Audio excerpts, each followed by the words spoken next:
मेरा नाम आते ही जो है तो सोनिया गांधी मैदान छोड़ के भाग गए कि देश हित के लिए कुछ भी करना पड़े, जो करना पड़े वो सब जायज है। इनको सिर्फ ये है कि किसी तरह से मोदी जी का जो कार्यकाल खत्म हो जाए तो फिर ये अपना नंगा नाच करें। राहुल गांधी, इसके अंदर कोई संस्कार नहीं है और भारतीय संस्कार तो बिल्कुल नहीं है। ये कब नमाज पढ़ने चले जाएगा, कब कोर्ट के ऊपर जनेऊ पहन के चंदन पोत करके मंदिर में चले जाएगा। आज तक यही नहीं पता चल पाया कि ये गांधी है कि पंडित है कि नेहरू है, क्या है ये। प्रधानमंत्री नरेंद्र मोदी जी आज तक अपने को प्रधानमंत्री नहीं चौकीदार का, तो हमने तो 500 पार का आशीर्वाद दे दिया कि 505 सीटें 2024 में भारतीय जनता पार्टी को मिलने जा रही। नमस्कार दोस्तों, स्वागत है आप सभी का हमारे चैनल पर। 2024 का चुनाव जैसे जैसे नजदीक आ रहा है उसको लेकर तमाम चर्चाएं शुरू हो चुकी हैं। अब बात करें, हाल ही में राज्यसभा चुनाव हुआ, उसमें कांग्रेस पार्टी बिखरती नजर आ रही है।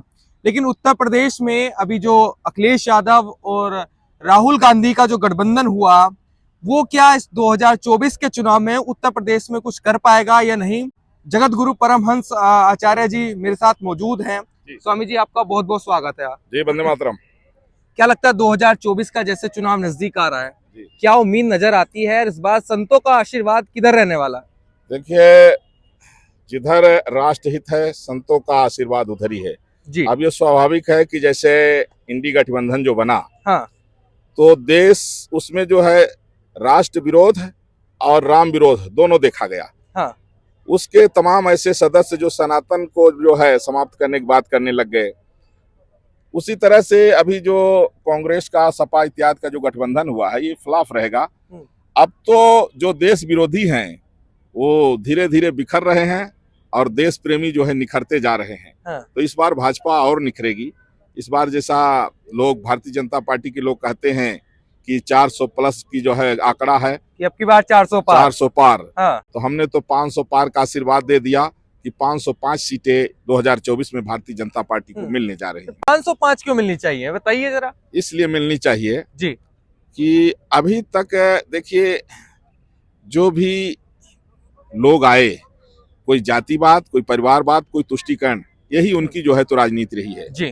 केवल अपने को ही करते रहे, जनता को लड़ाते रहे, नफरत फैलाते रहे। लेकिन जब से मोदी जी आए हैं, प्रधानमंत्री नरेंद्र मोदी जी आज तक अपने को प्रधानमंत्री नहीं चौकीदार कहते हैं। मतलब जनता की सेवा, और आज उनका जीवन भी देखा जाता है। तमाम ऐसे लोग हैं कि अगर प्रधानमंत्री की बात छोड़िए, अगर गांव का प्रधान बन गया, हाँ। तो इतना ज्यादा पैसा इकट्ठा कर लेता, कहाँ से पैसा आता है। लेकिन आज भी प्रधानमंत्री नरेंद्र मोदी जी के घर में प्लास्टिक की ही कुर्सी पड़ी हुई है, वही पुराना वो। इतना त्याग और देश को कहां से कहां, और दुश्मनों को औकात दिखा दिए। जैसे पाकिस्तान में जो घुस करके वो मारे सर्जिकल स्ट्राइक, ये सब जिगर होना चाहिए इसके लिए।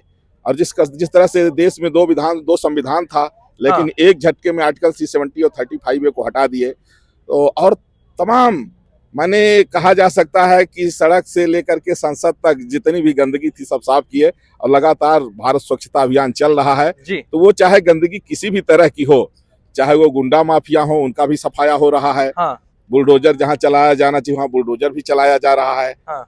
और जो मुगल आक्रांताओं के द्वारा भारत में सांस्कृतिक अतिक्रमण किया गया था, वह भी धीरे धीरे, जैसे राम मंदिर जो है फिर से ले लिया गया, पुनर्प्रतिष्ठित हो गया है। तो इस तरह से जो राष्ट्रहित में जो काम होना चाहिए, लोग कह देते हैं कि नेशन इज फर्स्ट। हाँ। राष्ट्र हित सर्वोपरि है, लेकिन राष्ट्रहित को जीवन में आचरण करके मोदी जी ने दिखाया है जी। इसलिए जनता का आशीर्वाद नरेंद्र मोदी जी के साथ। आप कह रहे हैं कि नरेंद्र मोदी में जिगरा है, लेकिन राहुल गांधी के समर्थक कहते हैं कि राहुल गांधी में बड़ा जिगरा है।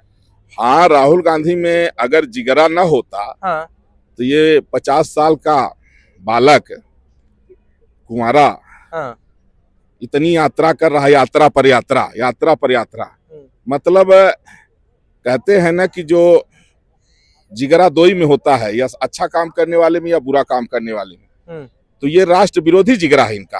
राष्ट्र विरोधी, देश विरोधी जिगरा है इनका। कि मतलब देश के अगर कहीं पत्थरबाजी हो रही है तो वहां उनके समर्थन पहुंच जाना। अरे जो सेना पर पत्थर मार रहा है उसको तो कुचल देना चाहिए। राष्ट्रीय संपत्ति में आग लगा रहा है उसको कानूनी सहायता देने। देश विरोधी नारा लगाने वाले को अभिव्यक्ति की आजादी बताने वाला। हाँ। तो ये विदेशी जो है ना, विदेशी नस्ल का आदमी है राहुल गांधी। इसके अंदर कोई संस्कार नहीं है और भारतीय संस्कार तो बिल्कुल नहीं है। ये कब नमाज पढ़ने चले जाएगा, कब कोर्ट के ऊपर जनेऊ पहन के चंदन पोत करके मंदिर में चले जाएगा। आज तक यही नहीं पता चल पाया कि ये गांधी है कि पंडित है कि नेहरू है, क्या है ये। जबकि पंडित जवाहरलाल नेहरू पंडित लिखते थे, फिर ये गांधी बीच में बन गए, और खान जो है अपने दादा का नाम भी नहीं लेना चाहता है ये। तो इस तरह से ये भ्रष्ट परिवार है, इनके अंदर न कोई संस्कार है, न संस्कृति है, न देश प्रेम है, न जनता से कोई लगाव है। इनको सिर्फ ये है कि किसी तरह से मोदी जी का जो कार्यकाल खत्म हो जाए तो फिर ये अपना नंगा नाच करें। लेकिन देश की जनता समझ गई है कि देश का हित और देश की जनता का हित भारतीय जनता पार्टी में है, और मोदी जी के प्रति सभी देशवासी जो हैं तो सबका आशीर्वाद है और मोदी जी के प्रति लगाव है और विश्वास है मोदी जी के प्रति कि मोदी जी हैं तो हर काम मुमकिन है। अच्छा, आपने भी तो रायबरेली से चुनाव लड़ने को कहा था कि सोनिया गांधी के खिलाफ चुनाव लड़ेंगे, अब तो चली गई वो। हाँ, दरअसल में 7 नवंबर 1966 को कांग्रेस की गवर्नमेंट थी, तत्कालीन प्राइम मिनिस्टर इंदिरा गांधी थी। उस समय देश के कोने कोने से नौजवान, किसान, साधु, संत, माताएं, बहनें, बेटियां संसद भवन आए थे गौ हत्या बंद कराने के लिए। जब इंदिरा गांधी पहुंची तो उन निर्दोष निहत्थे किसानों पर, नौजवानों पर, बहन बेटियों पर, उन मासूमों पर, साधु संतों पर गोलियां चलवा दी थी, जिसमें तमाम लोग मारे गए थे। हाँ। तो तब से ही जनता ने जो है तो नकार दिया था, और तब से स्थिति कांग्रेस की दिनों दिन गिरती गई। आज कांग्रेस अंतिम सांस ले रही है। हाँ। और राहुल को लोग एक जोकर के रूप में देखते हैं। लोगों को जब देखते हैं हंसना होता है तो राहुल गांधी को कार्टून के रूप में यूज कर रहे हैं। तो इसलिए जो है यह 2024 यह भारतीय जनता पार्टी जो है और ज्यादा जो है तो निखर के आ रही है, और इसी में राष्ट्रहित और जनहित है। तो आप उनको, राहुल गांधी को कह रहे हैं कि वो जोकर के रूप में देखते हैं, लेकिन उनमें लोग प्रधानमंत्री का रूप देखते हैं कि प्रधानमंत्री बनेंगे आने वाले समय। हाँ, ऐसा है कि कभी कभी पागल जो होते हैं ना, वो अपने को प्रधानमंत्री से कम नहीं समझते हैं। रह गई बात आपने जो कहा था रायबरेली से चुनाव लड़ने के लिए, हाँ। मेरा नाम आते ही जो है तो सोनिया गांधी मैदान छोड़ के भाग गई हैं। तो हमने सोचा कि अब क्या लड़ें जब वो मैदान छोड़ के भाग गई हैं। अच्छा। हाँ, तो इसलिए अच्छा है, आशीर्वाद है भारतीय जनता पार्टी के साथ।